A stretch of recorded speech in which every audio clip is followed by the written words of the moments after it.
I don't know why I do these videos outside for, it's freaking freezing today.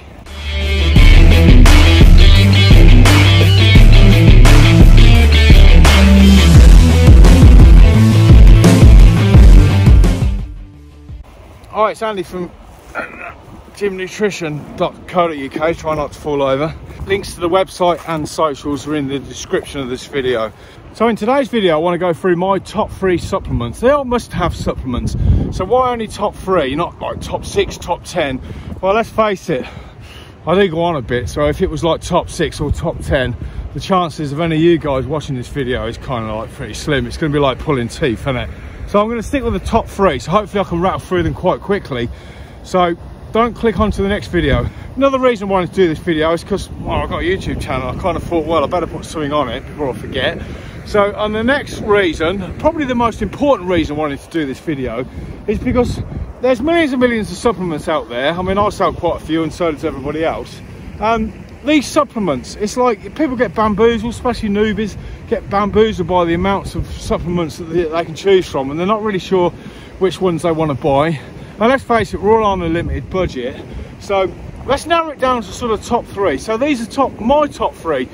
Might not be your top 3, you might agree, you might disagree with these. So it's only like a rough guide on what I think you should take. And this is for gym people that are looking to improve their performance, they're looking to build muscle, etc., which is probably going to be most of you guys that are watching my videos anyway. So without further ado, let's crack on in no particular order. I say no particular order, but I still say, and I stand by this, number 1, definitely number 1 is going to be whey protein. Now, why do I say whey protein? Right, simply because most people that are looking at building muscle, they do not eat enough protein. Now, only a guide, this is only a guide, rough guide at that. 1 gram of protein per 1 pound of body weight is pretty much optimum. You can be a little bit more, a little bit less, whatever, depending on what study you look at or who you take notice of on YouTube and etc, etc. But let's say roughly 1 gram per pound of body weight. So nobody eats that from food alone. That's a lot of food to eat. The average chicken breast probably got 30 grams of protein in. A pint of milk's got about 20 grams of protein in. An egg's got around about 6 grams of protein. So if you're roughly a 200-pound person, you need roughly 200 grams of protein per day. That's a lot of protein to get down here from food. Expensive, yes, more expensive than whey protein. Also time and effort to actually prepare this food, the time and effort to actually eat it. We've all got lives, we all have to go to work, well, when you're not in lockdown, we all have to go to work, so we can't suddenly sort of like say, oh, time to eat my chicken and rice again, I'll be back in 30 minutes, you know, you're going to get fired, aren't you? So whey protein is the quick, easy, convenient way of getting your protein requirements in. If you eat 3 meals a day, then you probably want to substitute probably 2 protein shakes to bolster up to your 200 gram mark. So that's the number 1, whey protein. Number 2, creatine monohydrate. Now creatine monohydrate, the good old school creatine monohydrate, it's been around since the late 90s. There's up-teen studies on creatine that shows the benefits of this product. It improves athletic performance, short bursts of athletic performance. No good if you're running distance like marathon runners, won't make a scrap of difference. But any short bursts, so short sprinting work, boxing, MMA, football, rugby, American football. Proper football is English football. If you're watching in America, that ain't football. That American football. Anyway, I digress. I'm waffling again. So creatine monohydrate improves strength as well. So you're not going to see massive gains from it, but you will see gains from creatine monohydrate.